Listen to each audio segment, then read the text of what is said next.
ஏங்க எப்பதாங்க வீடு கட்டுவீங்க? நானா வீடு வந்து நெக்ஸ்ட் இயர் கட்டலான்னு இருக்கிறேன். உனக்கு திடீர்னு இப்ப வீட்டு மேல லாபம் வந்தது. இன்னும் ஒரு பவுன் நகையை வாங்கிக்கல. நீ அதுக்குள்ள வீட்டுக்கு போயிட்ட நீ.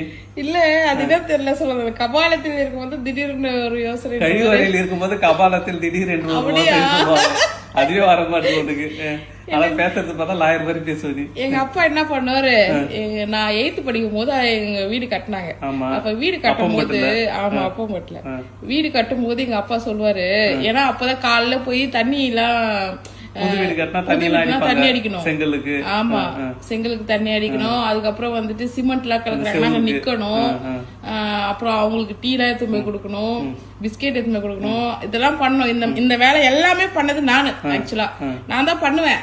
அப்பெல்லாம் எங்க அப்பா சொல்லுவாரு என்கிட்ட, தாமரை நீ கவலைப்படாத, நல்லா எல்லா இடத்துலயும் தண்ணி அடி, வீட்டுல மேல வந்து நான் உனக்கு ஒரு வீடு கட்டி கொடுக்குறேன் அப்படின்னு சொல்லுவாரு. அப்படியா? ஆமா. அது ஒரு நாள் இல்ல, ஒரு நாள் மட்டும் சொல்ல மாட்டாரு. எப்பதான் நானும் எங்க அப்பாவும் தான் போவோம். காலைல தண்ணி அடிக்கிறதுக்கு, ஈவினிங் எல்லாம் தண்ணி அடிக்கணும்.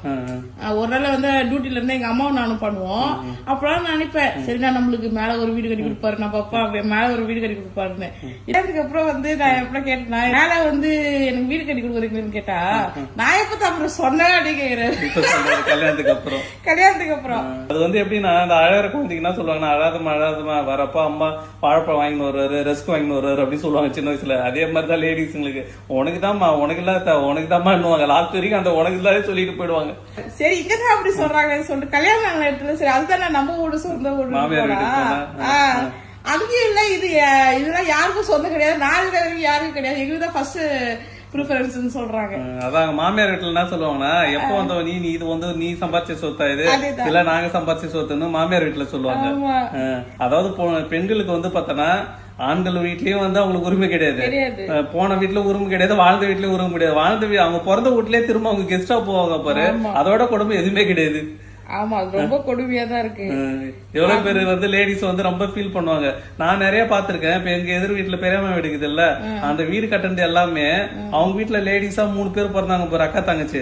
அவங்கதான் அவ்வளவு கஷ்டப்பட்டு மண்ணு வாரி கல்லு வாரி எல்லாம் அந்த வீடை கட்டுறது கட்டிட்டு அவங்க எல்லாம் கல்யாணம் ஆயிட்டு போயிட்டாங்க. அதுக்கப்புறம் வந்தாங்க பாரு அவங்க மருமவ இல்லன்னா அவங்க இருக்காங்களா, இப்ப அவங்க தான் வீட்டுல இருக்காங்க. இது எல்லா வீட்லயும் நடக்குது, உங்க வீட்லயும் கிடையாது. பெண்கள் இருக்கிறவங்க அந்த கல்யாணத்து வரைக்கும் கஷ்டப்படுவாங்க, சம்பாதிப்பாங்க, எல்லாம் பண்ணுவாங்க. வீட்டை கட்டிட்டு அவங்க வேற வீட்டுக்கு போயிட்டாங்கன்னா அவங்க அந்த வீட்டுக்கு சொந்தக்காரன்னுவாங்க.